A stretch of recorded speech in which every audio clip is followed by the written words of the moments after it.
floor, and then we'll take some questions. The closure of Rafah crossing has severed access to fuel for humanitarian activities, the entry of critical humanitarian items, and curtailed the movement of staff. Protection of civilians for us remain essential, of course, as it is humanitarian asset and supplies, and we are seeking assurances from all parties to the conflict that they should help us to protect those and ensure respect of civilians. We continue to advocate for concrete assurances and actionable measures to facilitate the safe and secure movement of humanitarian cargoes via all routes into and within the Gaza Strip.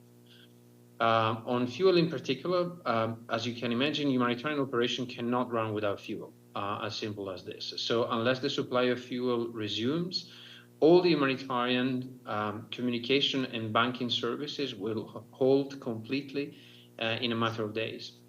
The lack of fuel will affect life-critical sector across the street. First question goes to Edie Lederer. Thank you very much on behalf of...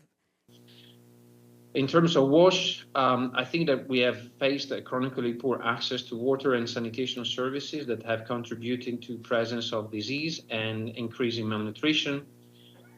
Without fuel, tomorrow the main water production will be shut down in the north, depriving the entire population of access to drinking water.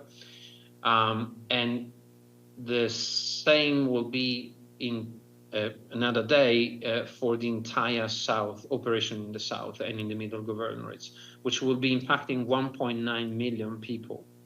The United Nations Correspondents Association for doing this briefing. Over 75% of the population in Gaza so far has been displaced, as you know. And the population left inside might now have no option but to remain in a ever-decreasing area of land.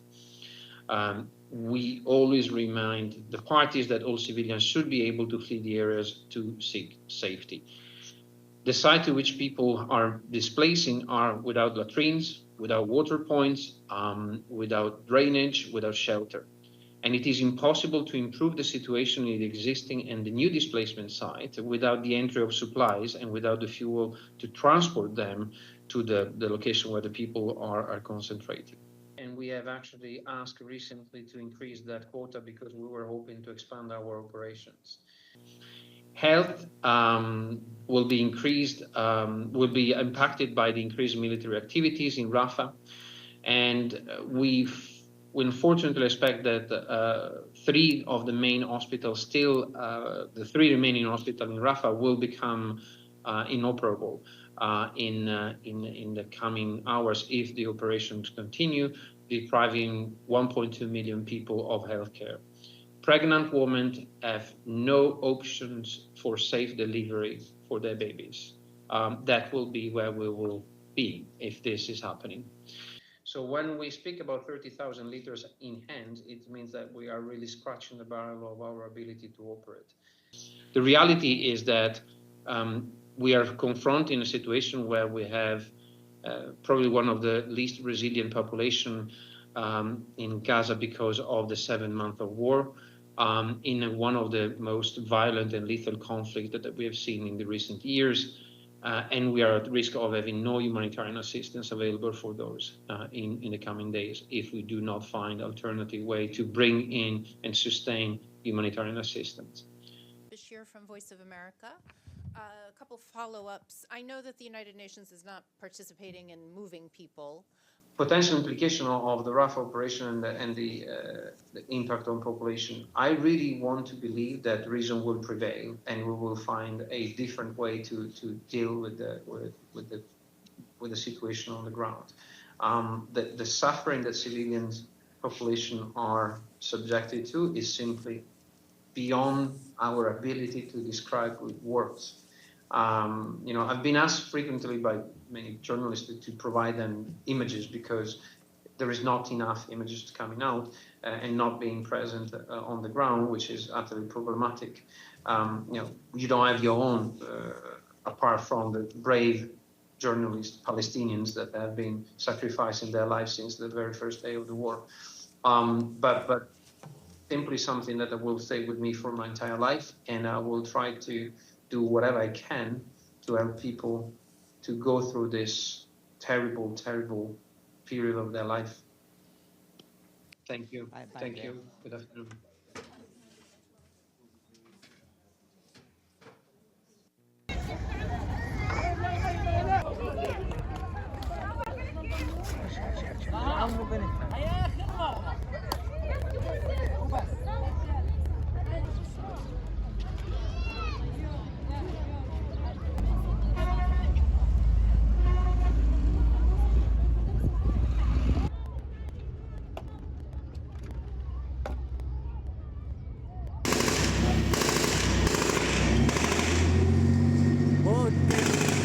למעבר המפתיח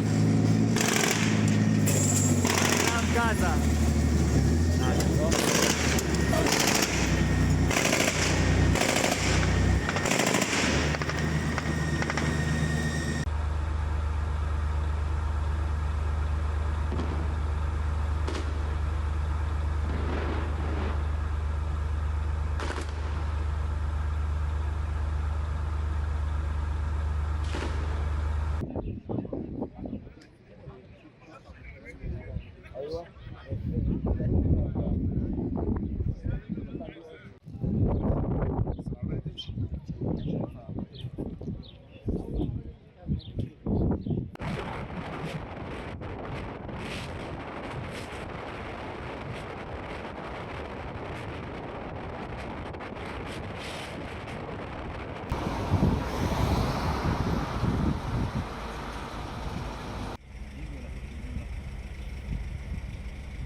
A live grenade, ammunition, fighting vest with insignia, boots and of course uniforms, and last but not least, standard AK-47.